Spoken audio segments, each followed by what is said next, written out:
Now, imagine walking into your kitchen after a long day. You're tired and hungry. Instead of cooking, you press a button and a machine prepares a perfectly cooked steak for you. In this case, I would just say the end justifies the means, because in essence, like there's a lot of, looking at the bigger picture, there's a lot of problems going on in the world now that could be solved if people do it ethically, and if the whole greed factor is out of the picture. Maybe the real question isn't whether we can create meat without animals, but whether in everything we create, we are becoming more aligned with divine purpose.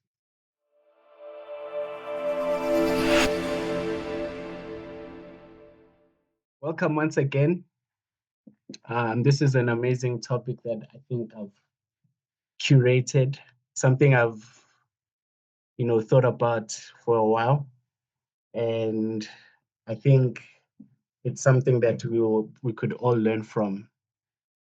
So as you can see, the heading is called "Creating Meat Without Animals." Right? Is it innovation, stewardship, or is it overreach? So this discussion explores the emerging technology of 3D printed and lab-grown meat, okay, and its implications from both a transhumanist and a Latter-day Saint perspective. The purpose is not to provide definitive answers, but to create a thoughtful and engaging environment where we can reflect on ethical and spiritual and social questions. So, technological advancements are increasingly allowing humanity to replicate and redesign natural processes. Food production, especially meat, is one of the most significant areas where this shift is happening. So, which brings us to the kitchen of tomorrow. Now, imagine walking into your kitchen after a long day. You're tired and hungry. Instead of cooking, you press a button and a machine prepares a perfectly cooked steak for you, right? No animals was required, no animal was raised, no animal was slaughtered. The question is, would you eat it? If it still tastes like beef, I'm okay. Right, Emmanuel, what do you think? Would you? No. I don't want to No? die. But it's meat, my brother. It just hasn't been grown the way we know how. Because, like, I wouldn't want to eat something that I don't know where it came from. I understand that. Now, imagine that 10 years from now, this type of meat is cheaper, healthier, and more environmentally sustainable than traditional meat. Grocery stores begin replacing conventional meal or meat with it. Okay. At this point, does choosing not to eat it remain a personal preference, or does it become a moral decision? Because now we've been told 10 years from now, that meat will become a bit cheaper, it'll be healthier and more sustainable. So now they've been told how it is made, that it's actually healthy, nothing was slaughtered, nothing like of that sort. Now it becomes, is it a preference? Is it a decision? You would still choose to not eat it. What I can contribute is if it's healthier, I guess most of the time we are afraid because maybe we are not aware of the long-term consequences of those processed products. But if we come together and then find out that actually not only it's becoming cheaper, but it's also okay to eat, I'm sure there's no problem on that. If I give an example, in Kenya already we have something that is called uh saucy, right? It's out Yeah, of context, but yeah. if you realize it gives you an impression of eating a meat while you're eating something like vegetable or something. So it's kind of the same thing like with the processed meat. I can say if it's like saving environment, if it's like being healthy and also more sustainable, why not? In fact, I have a testimony about saucy. Hey, my wife tried to give it to me one time for the first time, and I was like, what is this? But it's, when you don't think too much about it, you actually get the taste of meat, actually. It's like eating soybeans almost, you know? But it's a beautiful experience. It's a beautiful experience. It's really nice. Let's look at some things that are already happening now. All right. Companies such as Redefine Meat are already producing plant-based meat using 3D printing technology to mimic real steak. All right. Similarly, Eat Just produces meat grown directly from animal cells without raising or slaughtering animals.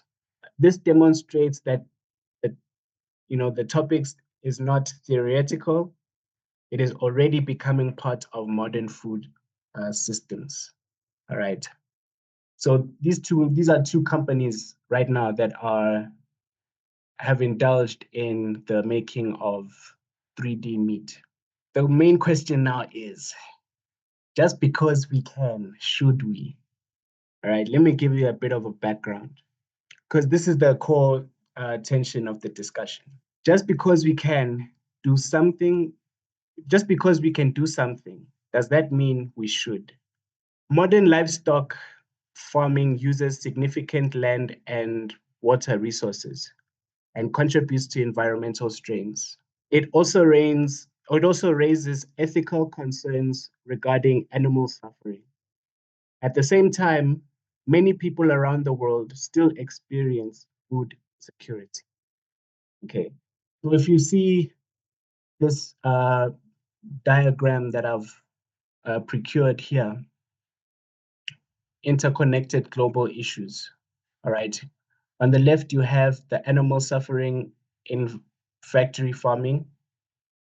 In the next bubble, it's environmental strain from livestock, global food insecurity, okay, which affects billions. If I can give you a real life example, so I'm in the hospitality industry, okay, and there was a time they took us as a class to Farmer's Choice. So they took us where they make all your smokies, your bacons, your all of these things. All right. So in a separate area, they were growing pigs. Okay. Now, when the pigs have grown into the size that they are looking for or they wanted, they will take them into now the animal suffering. We'll even call it the animal suffering stage, because there they will electrocute them to obviously unalive them, and that's how they do the process. Skinning them, burning the hairs off, all of these type of things, right? So from that experience, I think moving to 3D meat is the best option, because after me seeing how they actually make this meat and how they get the meat from these animals, it's more of a painful way to see it, because as much as they tell you, no, the animal doesn't experience pain, nothing. We know when you get electrocuted, you will feel something, you know, you will feel something. From what I learned from that experience, I just thought, ah, and there's no other way you can do it, because you don't want to maybe inject them into sleep and then unalive them that way, because that certain chemical that they're using will be in their body and it will be hard to extract it because you're not even sure where it's going. I guess I'm traumatizing people today. People are gonna go vegan. Never. Not really, but I feel like me personally, like I'm trying to process everything, and I feel like I'm learning something new here. And I love the question that you asked, like, just because we can, should we do something? Like, so I feel like sometimes it's the human beings, like curiosity, that always lead them to put in like their thoughts into action. You know, like because we feel like we can do something, we're like, okay, let's say to change, like to, for example, what you're talking about, like making meat out of like animal, like without using the actual like animal, like, you know, like the saucy, the soya beans. Like I feel like sometimes it's curiosity always lead us to putting into actions our thoughts. So even though we can, we just find ourselves doing it. And about human being intervention in natural processing, like I feel like, yeah, it's going too far. And it's not yet even like, they're not even done with everything. I'm sure they're going even to introduce something new soon. Thank you for that, Ms. Sharon. Now, with all of these factors considered, there are promises that are made. All right. The first one is to reduce environmental impact. This is now when we're moving to 3D meat, this is what will happen. We reduce environmental impact. We minimize animal suffering because we've just established that these animals are actually going through a lot, you know, for us to actually get their meat. They are really going through a lot, you know, because if we think about it, even from back in the day, when we have different ceremonies in the African culture, we have to slaughter an animal. It be a sheep, a goat, a cow, and you know the traditional way is to slit the throat, you know. And if we now move into the 3D level, at least there won't be so much uh, tension and suffering from that animal, you know. Because another fun fact is when you do slaughter an animal, right, it tenses up, meaning the muscles uh, become tough, right? And that's how we get meat that is tough. You know, that's why you'll have to boil beef for so long because you need to try tenderize it even more, you know. So the best way is to move to 3D meat so that our meat is tender still from the cell to the thing it is. The last point is expand food access globally, right?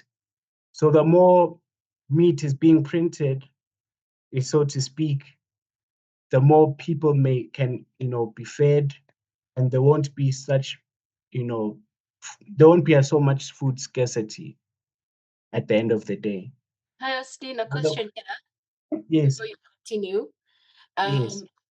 Of course, you spoke about expanding food accessibility, and of course, like now reducing food insecurity. So my question is, do we have a timeline? Like, how long does it take to develop the cell into an actual thing that can be, you know, used as food and meat? Like, how long is the process? That's an amazing question. Now, with the technology that we have in this day and age, it is instant. All right. So it's like photocopying, basically, you know. So it's literally photocopying at a different capacity, and you allow it to, you know, photocopy how many of the meats that you want, you know. So it's like, for instance, in the hospitality industry, if you have maybe, let's say, 100 people that you need to serve, we look at how much kilograms of beef we need to serve, how many kilograms of chicken, how many, you understand? So if it comes to push to shove, there's no livestock, nothing like that. We go straight to the 3D printing and we say, okay, I'll need at least 20 kilos or 50 kilos of beef cubed. All right. So now that's the beauty about it, even. You can tell the printer how much meat you want and what size and what cut and from which cut you need the beef from, you know. So that's the beautiful thing about it. Not a question, Austin, but just a comment. I was just like saying wow when you were speaking. My mind was like, okay, that sounds crazy, but like that could really solve a lot of problems if it's done right. Yeah. Yes. Yeah, I was just being amazed about it. But now on my side, maybe the concern or it will be like, how are we planning to use it? Because I don't really have much knowledge about this topic, but if I can put it this way: are we planning to start using it because we don't want those animals to be maybe extinct or something, or we are preparing ourselves for the future when those animals will disappear? That's when we'll start using it. So this is for the future. As much as time goes, the population expands. Okay. And when the population expands on a higher rate, that's when the food now becomes a bit more scarce. Okay. So the beauty of this whole 3D printing, if it's done right, it will help sustain our, our lifetime, our, generation. That is the main focus about 3D printing. It will sustain our generations, especially the generations to come, because we will face the fact of, animals getting extinct. You go into the wild and you find rhinos are not as much as they used to be, or elephants are not as much as they used to be. So when we go to game reserves now or later in life, trying to go there with our grandkids, our great grandkids, and all of that, we will be now telling them stories. Yeah, there used to be an elephant, as big as trees, but because it's extinct, it's not there. So same way as meat or livestock. We will say, yes, there used to be sheep. This happened. The population grew, but we had a backup plan. So what you are tasting right now, that is how it used to taste 10, 15 years before the whole extinction. So that is the main benefit of 3D meat. Final question. Austin, Austin, can I ask a question? Oh, sorry. Oh. Go Yes. ahead. You can go ahead because that's the one. So you go ahead. I don't want you to lose that thought. So come on, umeanza. Finish. Between your fights, I hope chicken is a priority. I was gonna ask the same thing. How do you know, Jonathan? So, Austin, you do know that it takes about 6 to 8 weeks to grow chicken, right? Yes. And the lab-grown meat, I've seen like the incubation period is about 2 to 8 weeks. So 2 we to 8 weeks. already are producing white meat that is of a higher quality, right, than what Yes. we're trying to replicate in the lab. So my question is, don't you think the carbon footprint from like the 3D printing and growing meat in the lab is greater than the emissions from like cows like farting, or or chickens, like just yeah, like the strain that it's putting on the environment? So is this like a viable alternative? It is because, there's something that is called, in the chicken aspect, we have free range farming and we have battery farming. Okay. Now, with battery farming, now we're talking chickens now. Battery farming, chickens are placed in a cage 24/7, right? And they overeat them and they take out eggs that way, right? Now, the only disadvantage of that is they're doing overtime. Okay. So when they are now doing overtime, especially the environment that they are in, they go under stress. The place that they are put in is not as clean as it should be if they were in free range. you know if they were if they let them run around, eat whenever they feel, you understand, produce eggs the way the normal rate. Because in battery, it's systematic. you know at this time you need to lay eggs, at this time you need to sleep, at this time you must eat, at this time, you understand. So it overworks that chicken in that battery farming concept. Correct. Now, Yeah. so now when you let them run around, eat the way they normally eat, lay eggs the normal way, it doesn't give them a lot of stress, but it helps them produce the way they should. Okay. But now we must never forget that our population is growing. So if a family used to eat maybe one chicken a day, because the family is expanding, the cousins are coming through, we are killing 3. You know what I mean? So it depletes the stock that you have, you know? So there is advantages and disadvantages, but the main advantage is this 3D meat theory will save our humanity. You're correct. Actually, I'm agreeing with you more. Um, and I know like where corporate interest meets greed, we're just cruel to animals. We don't care. We just want to produce to meet our food demands. So you're raising a great alternative to like meeting the production cost. I mean needs of the growing population. So yeah, great answer.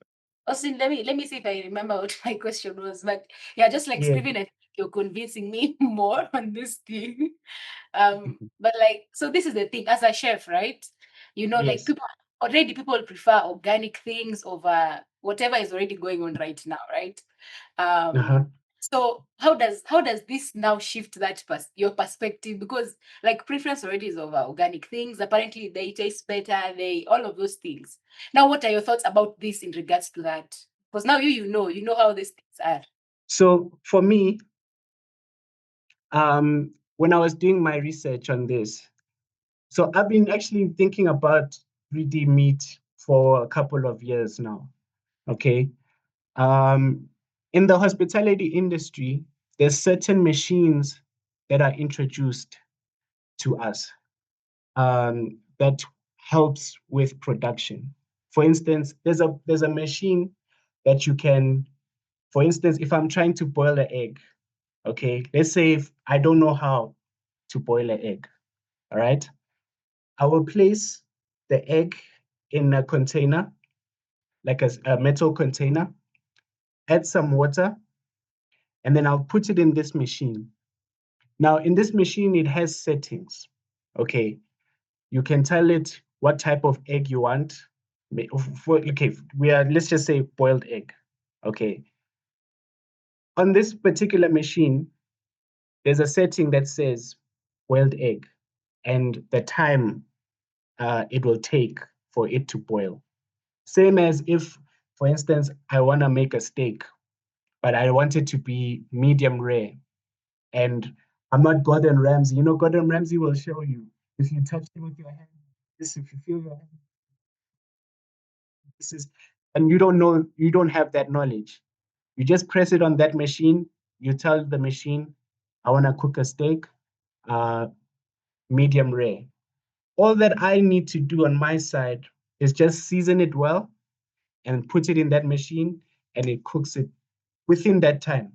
I take it out, I let it rest, I can cut into it, and I can see that it has cooked all through the way. Okay. Now,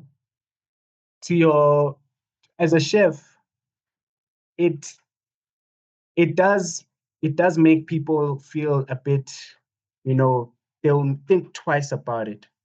Okay. But now, when you have confidence in this machine that you are literally being given, it helps you realize that this thing is not, there's nothing wrong with it. As much as, yes, you would like to do it yourself as a human, the way you learned how, you just have to give this thing a chance, you know? You just have to give it a chance. So it's more of trusting that this thing that you have been given can actually help make work even a bit better for you. Okay. So it's not, I wouldn't say it's a big change. It really is a big change, but it's something that you can work through? Maybe on my side, something like I'm also worried about is now remember all of us have the opportunity of like raising maybe chicken and be able to buy, or so there's some accessibility on that. So when we are moving to this 3D or process meat, how can we also ensure like there's also this accessibility, so there's no like a monopoly of it's not only Nvidia say I'm the only one that prints chicken, and to have it now it's becoming a problem. Of course we want it to expand food access globally, but now there is like a market. The market is a bit difficult now because there's only one person that need to produce it and others cannot. So these companies, like the two companies I spoke about, they are the ones who uh, give us the background, okay, on how these things are made and the benefits of the 3D meats, okay? So it's just a matter of, taking their knowledge and applying it on our end. Like Farmer's Choice will have to buy their printers for an example, okay? So I think in that aspect, that's how it would work. We'll have to get those things from them because they are the source, okay?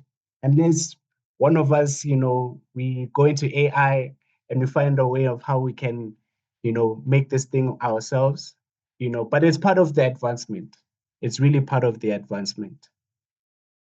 Oh, so if I get it well, you want to say the way you're thinking of the future is like in each kitchen we'll be having a printer, just like we have a printer in our office. Yes, in most kitchens.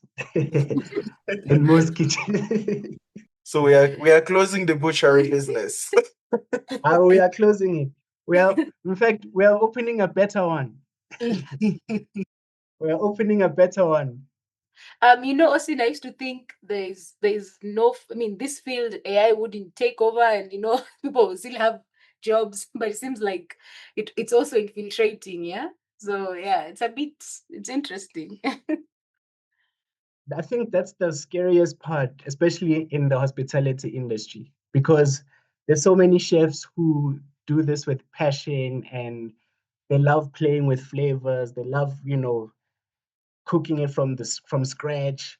So when they see this whole 3D printing and they see the machines that are being, made to make food production easier, like for most chefs, they usually feel like, they're making us maybe a bit lazy, or they, the passion is, gonna diminish. But we just need to see it in a better perspective, because there's change that's going to happen.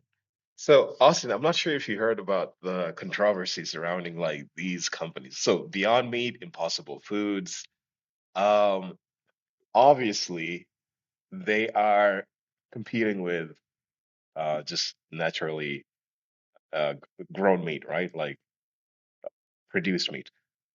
Mm-hmm. There was at this time, I think they had people are complaining like the texture of the meats that they're getting is a little weird. Like there are videos circulating of like salmon like just falling apart, or Yeah. beef that is just weird. And so they haven't quite got or like stuck the landing on the texture or consistency of the meat. And it's probably not the same micronutrients that you would get from naturally produced meat, right? But Mm-hmm. don't you think they're incentivized to like push this technology and have a monopoly, like Jonathan said, because there's a lot of money to be made? Like, Sure. do you think it will be like commercially available for like the common consumer to make their meats when they can do it for you and make more money and then control the production? Would it make business sense to for them to like do that? Unless now someone comes up with that invention, like a competing 3D printer. Uh, maybe from AI, whatever, and then competes with them? That's a good question. To answer that question, they are still perfecting. They are still perfecting. It's just a matter of time. Okay.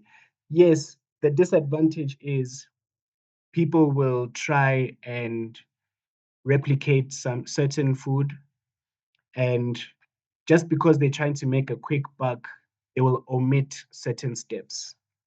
Okay. And that is the reality. But the better reality is, just like our phones are continually being updated. Okay. So your Samsung Galaxy A25 will not have the same software that you bought it with. It will every other time have to be updated, you know.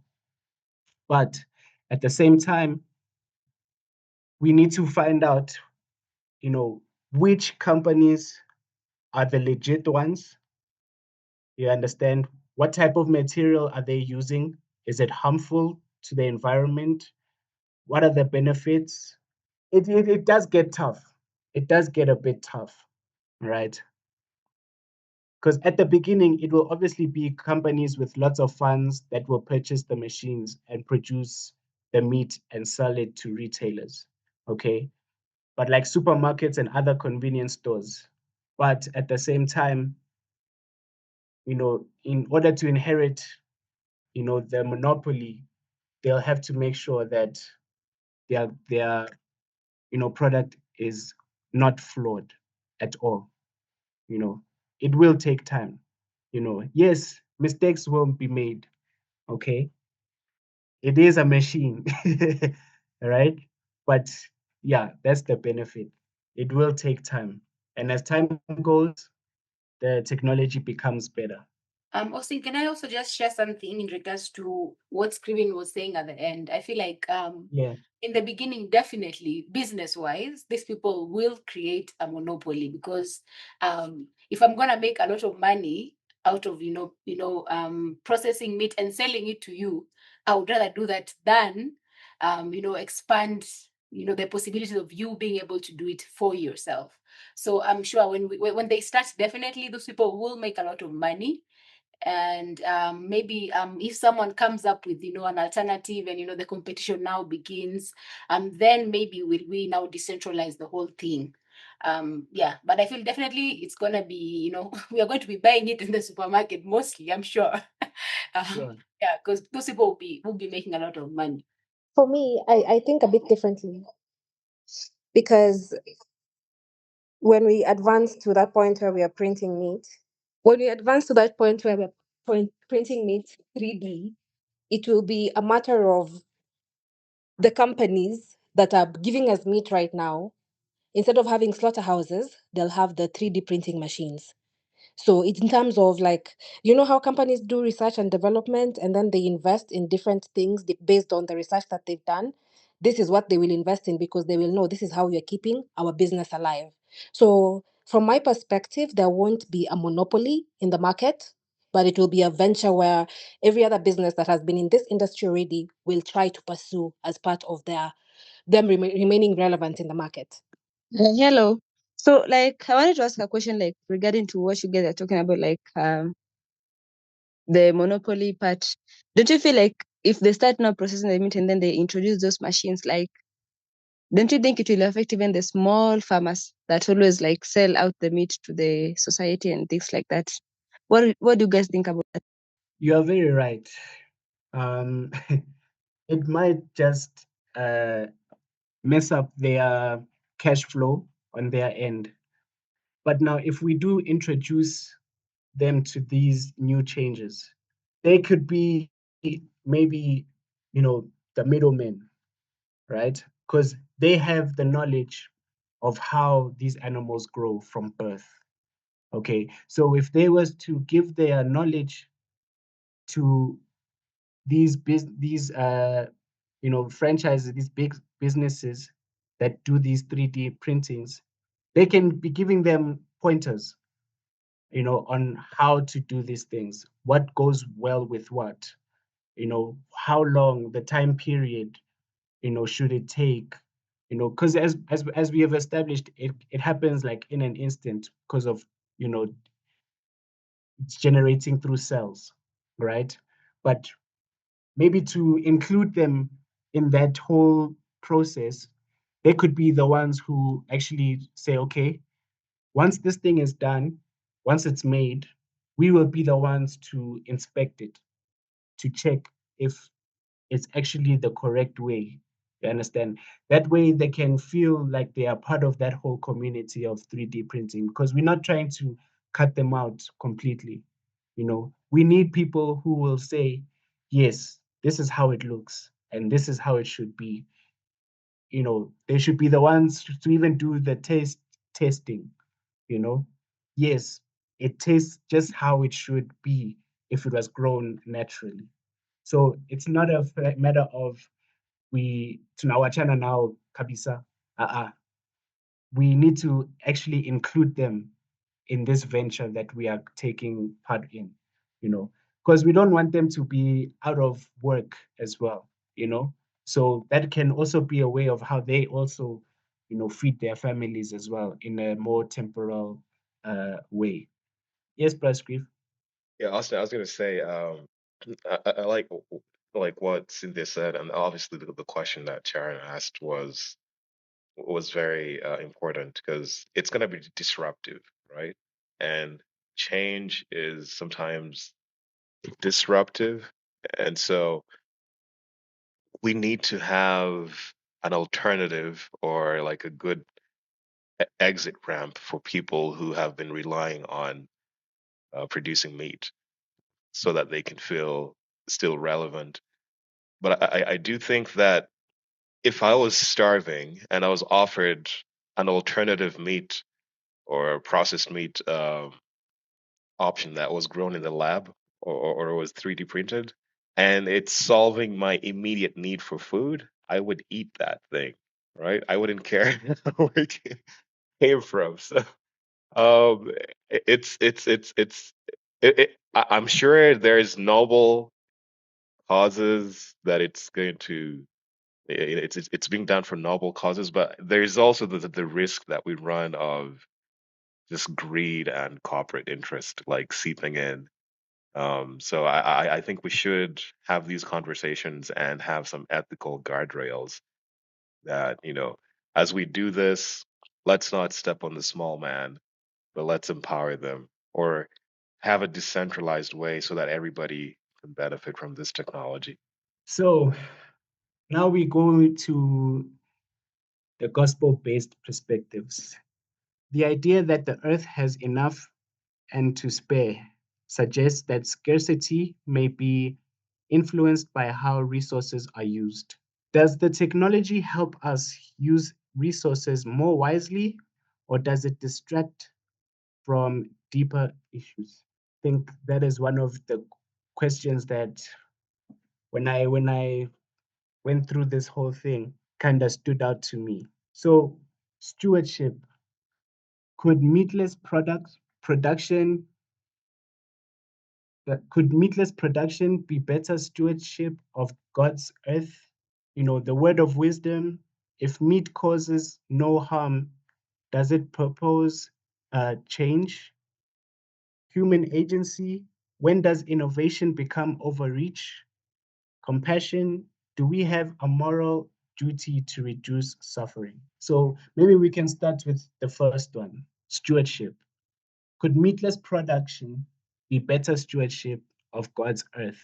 uh, uh, about the stewardship, I also came across more complaint about do human really were meant to manipulate nature like that, like creating meat and be able to. So it brings like a question, like just like Scriven talk about the ethical way of doing things. But remember, also being a steward is not only keeping what we have, what we're being entrusted with, but it's also making sure that we are using it in a good way and providing for future generation. So when we say we are here to multiply, replenish the earth and subdue it, so it's mostly all this process. And I'm pretty sure as we are learning more about evolutions and all the resources that we can use to better do things. It's parts of being steward of everything that we receive. I think if you guys were following like the latest updates to the Handbook of Instructions, there's a section on environmental stewardship, and I suspect it's Elder Cause who had a hand in it. But yeah, yeah. The Earth is definitely going to be the dwelling place for future civilizations and post-human civilization. So God has given us all these resources, but as Jonathan said, we're not shy about multiplying them and using our wisdom, God-given wisdom, to find creative ways to thrive on this planet. That's how we subdue the earth, right? When resources are scarce, you find creative ways to provide for people's basic needs. And so I do feel like we're just beyond the argument of playing God. We're actually just seeking to um, work with what we have and the challenges that we're experiencing with overpopulation. Now, when it comes to the word of wisdom, we learn in Doctrine and Covenants that we are cautioned about meat, especially red meat, that we should eat it sparingly. Now, with the 3D change, do we think it's now a healthier version of the, Take or does the law still apply? I always say your sparingly is not my sparingly. So Yeah. everyone has his own sparingly. So because Yeah, remember what we're trying to do is like using the same cells or in producing those meats. So that means I believe it's still the same, just making sure that we don't overdo or eat too much because it's not vegetable, it's still meat. So Jonathan, maybe they'll introduce concentrated meat where you just have one piece and it has all your protein needs. Because have you seen those pellets like the fries where it's like in a capsule and when you put them in oil, like it just Oh, produces and all then these. they expand. Yeah. Yeah, I mean, what's to stop them from making such kind of meat? Okay. So human agency. When does innovation become overreach? I'm sure we have Emmanuel who's also an innovator here. So I don't know if he can share something on or the overreach side. Yeah, you So might how have do we offended know some people with your, with the you meat? know,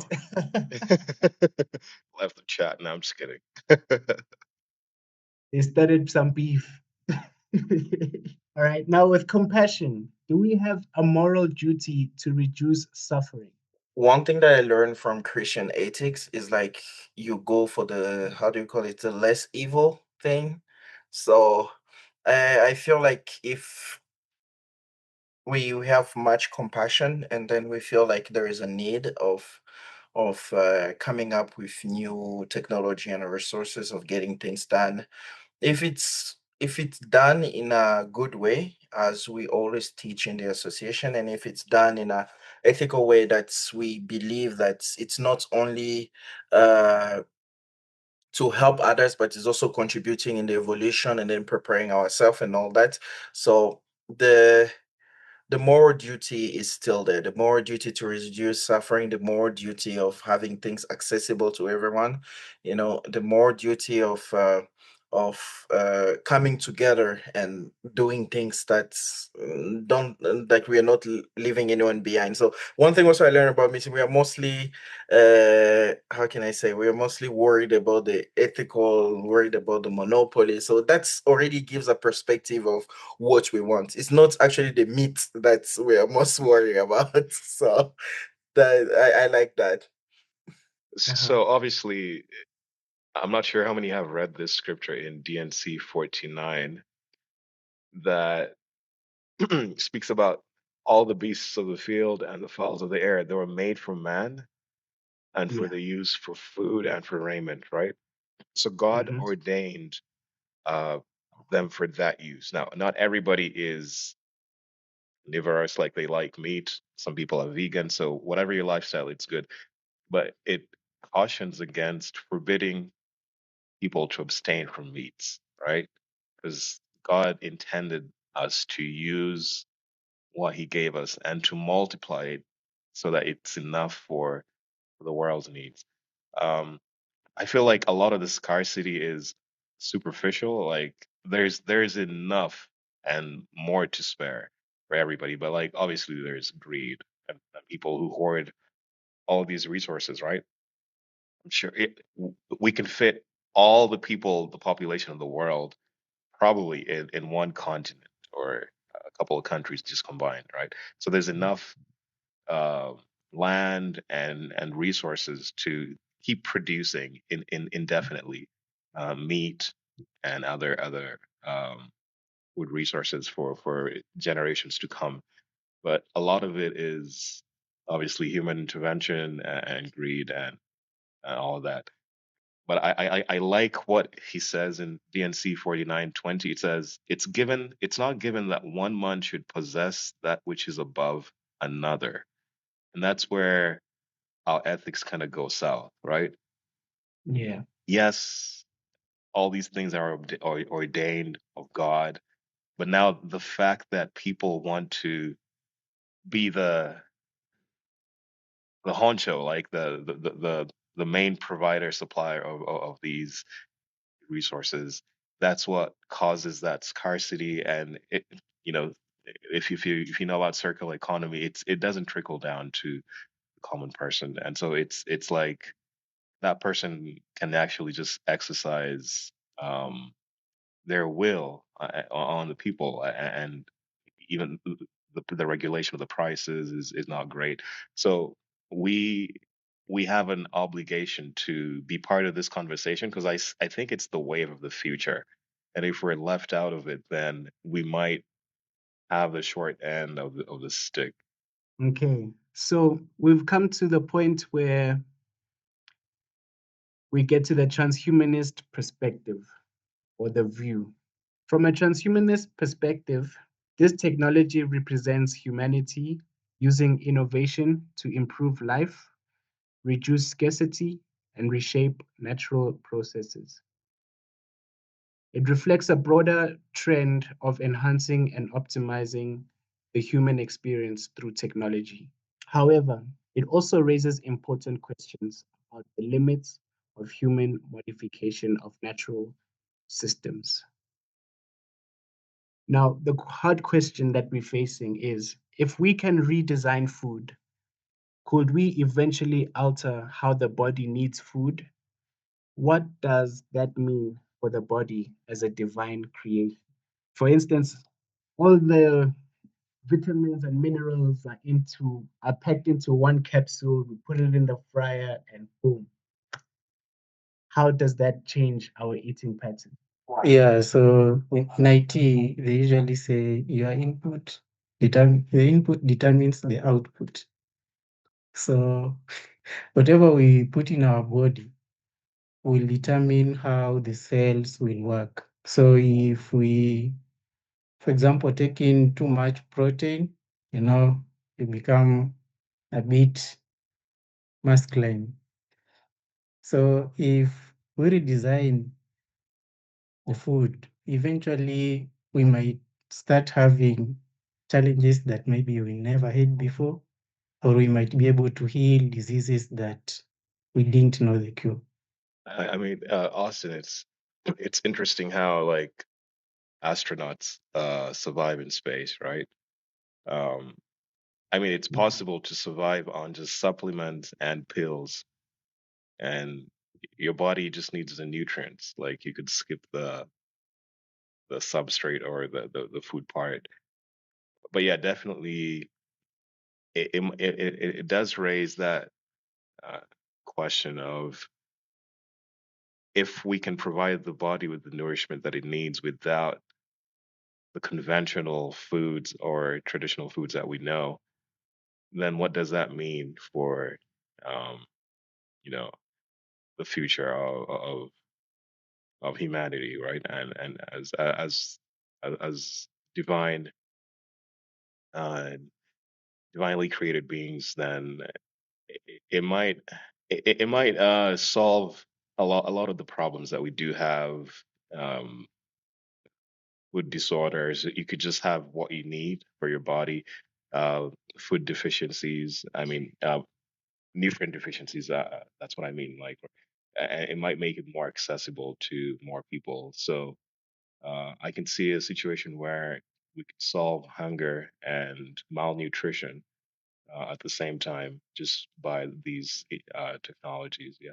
So, with all the data that we've gathered today, the first question is, would you eat it, the 3D printed or lab grown meat? Have I convinced you enough that there's nothing wrong with 3D meat? Or are we still a bit skeptical about it? Your question sounds like the solemn assembly today. So, will we eat it? Yes. Will we eat it? Yeah. Okay, so let me ask a question regarding to that. Yeah. Okay, about will we eat it? Yes, but according to how, like, let's say, for example, our culture here in Kenya, how people are so used to nyama choma, you see? So do you think it will be okay? How will it be possible to convince the society, like the Kenyans, don't take nyama choma, but take the meat from the lab? Like that psychological change. I don't know if you get the point. Of I course, we'll get you. eat it, but nyama choma part. Sure. You can I still think, choke processed meat. yeah. Because it's going to be And, raw anyway. Once it's done, it's raw. So you will cook it yourself the way you would like it. See, and there's then there's different people like stages. us. There's also people like my wife who prefers meat on bone. Like, if you buy steak or chicken breast, she's like, this is not real meat. So Yeah, Ah, you see the will we? bone part. I get that point. But like as we've discussed, right? This thing is done or is made through the cells. So the cells will always include the whole bone itself. Yes, Brian Emmanuel. Okay. Yeah, is we continue discussing. I have a question. Like, will the meat have bones? Because there are those people who just want bone soup. The way we are going seems like Emmanuel needs to print his own soup. ideally, ideally, um, there won't be bone. Ideally, right? But I'm sure as time progresses, as we try perfect this technology, we will cater for people like Emmanuel or Sister Annette. If you want bone, there will be a point where we are able to include the bone itself, right? But in this stage, in the beginning stages, it's just going to be purely the meat itself. I see Brother Emmanuel is celebrating. It's coming, my brother. It's coming. Don't worry.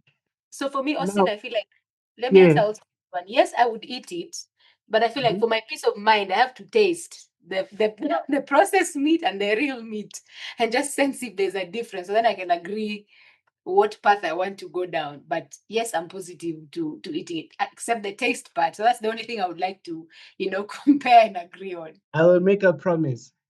The day it comes out, I will be the one to cook it and I'll invite everybody and we'll all taste it together. Cynthia, please We'll be remind there. me. I'm waiting for that. All right. By the way, you guys don't have to wait for too long. Burger King has fake chicken nuggets and the Impossible Burger. So, Austin, why don't you Yeah, just take I us actually out? saw that.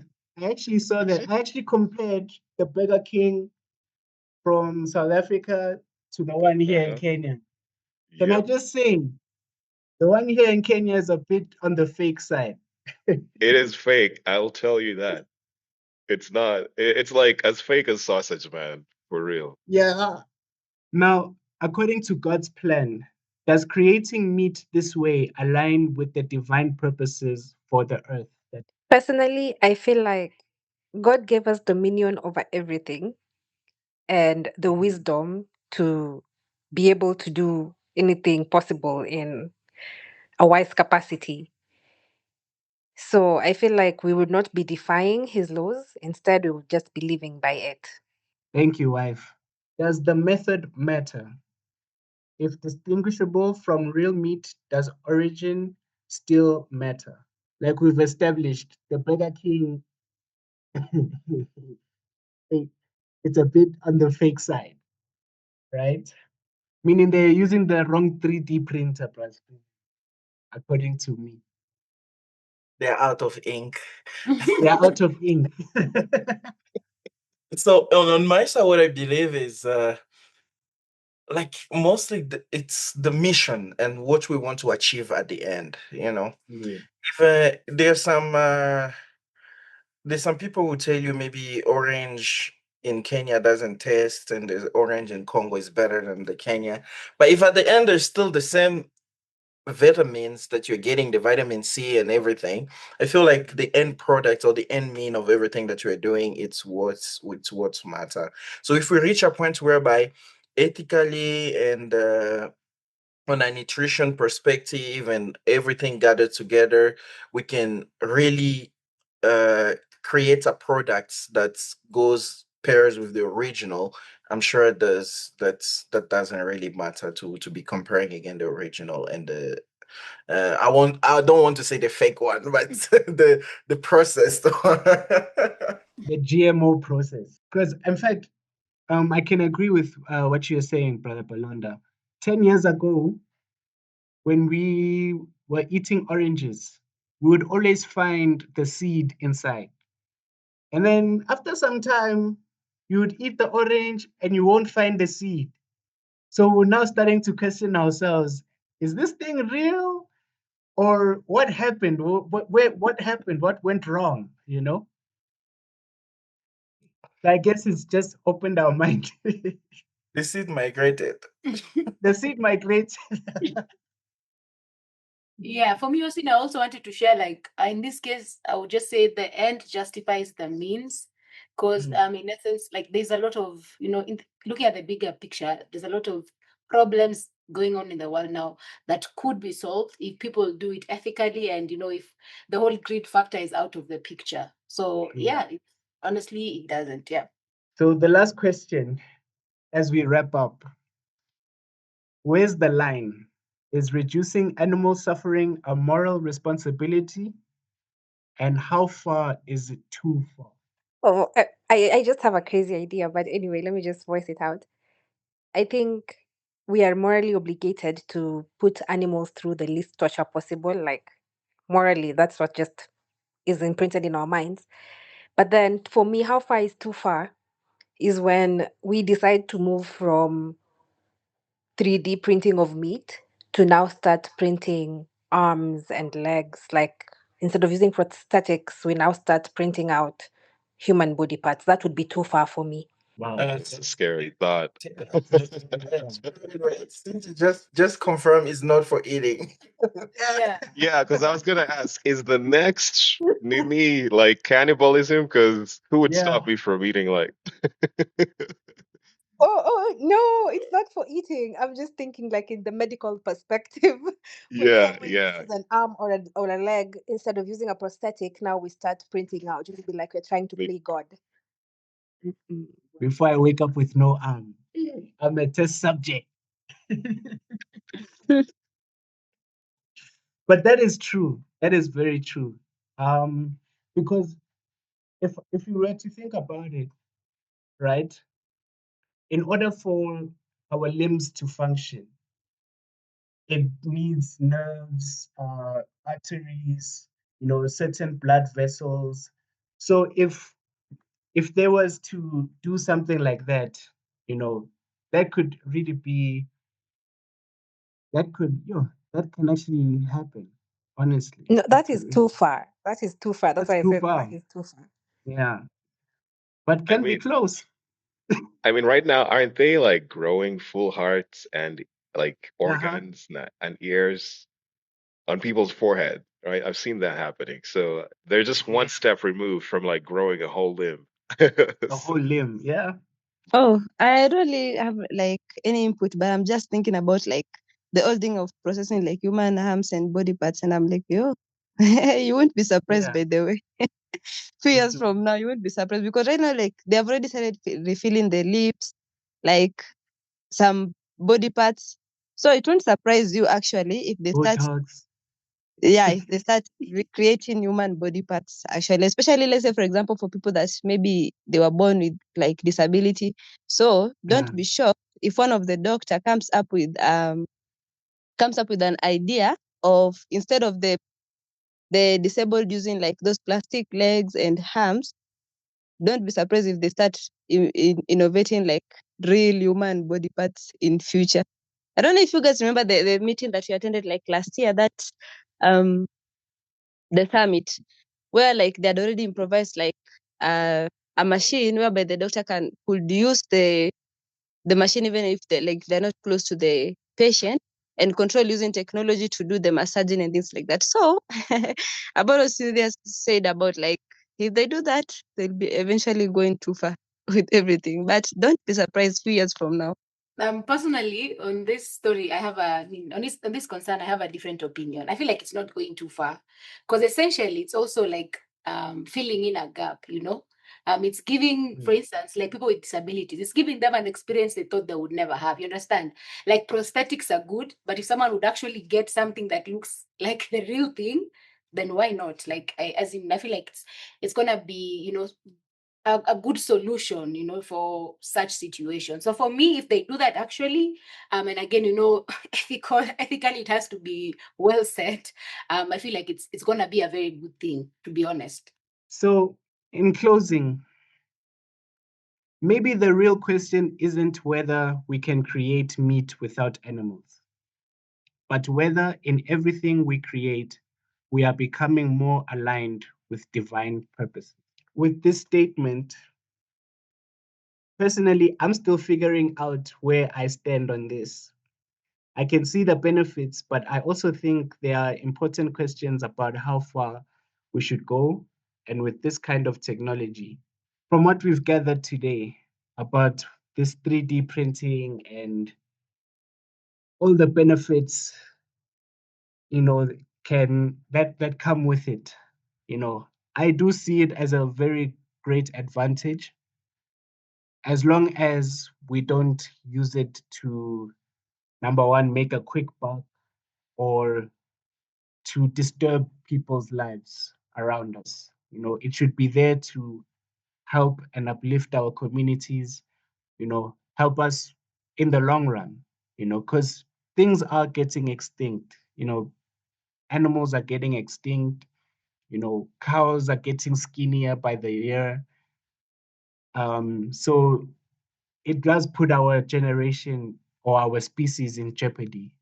And if we do use these resources, this technology the right way, I think we will survive another 10, 15 years. Yeah, this was a very well thought out presentation. Thank you for opening our eyes to the possibilities. Yeah, I'm just, my mind is racing. I'm thinking of all the combinations I can make, like mixing beef and bacon, or just having Mhm. it like but it's definitely an exciting prospect. I can't wait to see what the nerds do with this. And we must not forget to include the people who started this thing, the farmers themselves. We should not just take over and just leave them hanging. They must be part of this whole evolution, this whole revolution. We need their guidance, you know. We should not just proceed and think our way is the right way because they are the ones who sustain our lives.